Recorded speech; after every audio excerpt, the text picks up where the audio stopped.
Just how do you read the political temperature in Nigeria at the moment? Well, at the moment, people think it's hot, but it's actually quite cool compared to things a few months ago when former President Yarodua passed away and Jonathan took over. So actually, it's not as heated as everybody thinks. It is the elections coming up in April next year. So yes, the spotlight by investors is on in Nigeria now. I mean, obviously the postponement of the elections, because there's been a sense that the Electoral Commission can't get everything organized by January, which was the initial date. This raises the question as to whether or not these elections are seen as a litmus test for stability in the country, because you know, the 2007 elections marred by allegations of electoral fraud, violence, and that sort of thing. There's a fear that this could resurface. Indeed. I'm actually glad that the elections are probably going to be postponed by 3 months. I still don't think 3 months is enough to be able to sort out the voters' roll. That's actually one of the main issues of the elections, especially in 2007.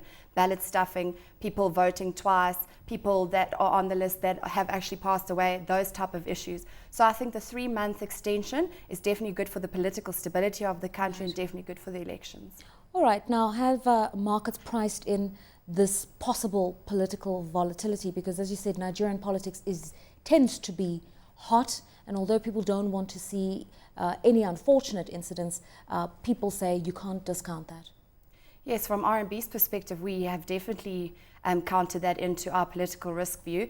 Seeing that the elections in 2007 turned out the way it did, it's definitely a view you cannot ignore. But I think with the 3-month extension, we might see political stability increase because of people being able to work on their electoral vote. All right, let's talk about the candidates and those who are forerunners.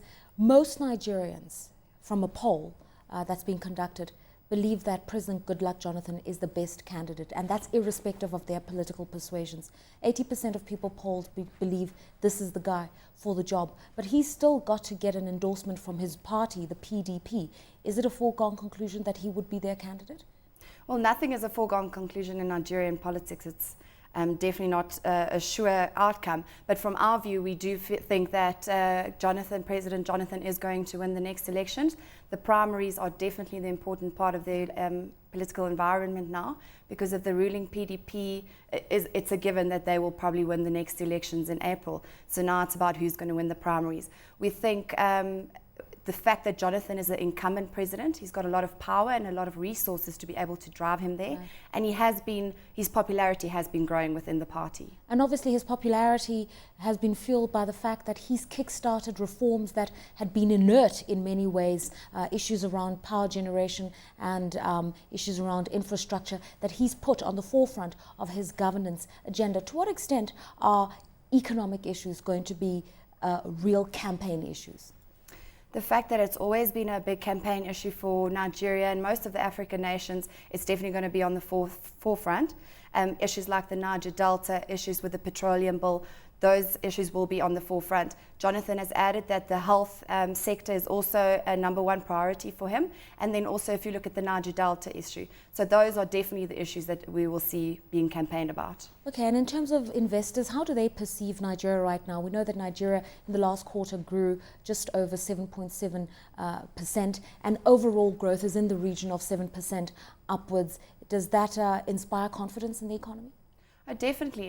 Nigeria has been an investor hotspot in the past few years, and especially seeing that risk aversion has gone to Africa, and you see Nigeria and Angola gaining most of foreign direct investment, mainly because they are oil-based sector, but also because the returns are good. The operational sector or operational environment in Nigeria is still tricky, but we see investors working around that.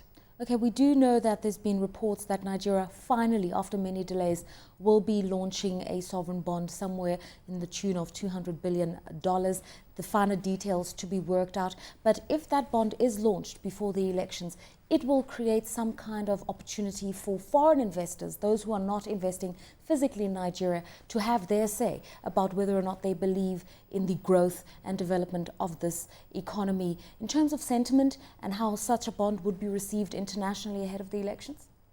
Well, if the campaigning is going like it is going at the moment, there's no real tension or violence seen in the campaigning. That is a positive definitely for the country, but also with the fact that money talks and the price in Nigeria is good. You've seen across the world that yields have dropped, but still in developing nations yields are higher than developed nations. So yes, risk aversion towards Africa is definitely increasing. The investments are going towards Africa. Right, and finally, I mean, so much has been said about the potential for socio-political unrest, but we know when you mentioned the Niger Delta that the unrest that has manifested itself in Nigeria is because of the social inequalities that are very, very vast in Nigeria. The poor are very poor and the rich are very rich. To what extent are leaders who are pushing themselves forward as candidates addressing these issues of social inequalities, attempting to come up with plans to bridge the divide, because that's also an element of whether or not Nigeria is an attractive investment destination, is whether you've got a productive, skilled labor force and things work properly. That's quite true. In Nigeria, the government is very preoccupied with the oil sector because it's the main export earner for the country. But lately we've seen that the government has been turning its eye onto issues like agriculture, health and education, just to diversify its dependence away from the oil sector. I think the government is realizing that investments into these areas must be increasing. But lately with the elections, issues like the Niger Delta amnesty has been put on the back burner. So we won't be surprised if we see a bit more protests, a bit more of the Menda Niger Delta issues coming to the forefront before the campaigning starts.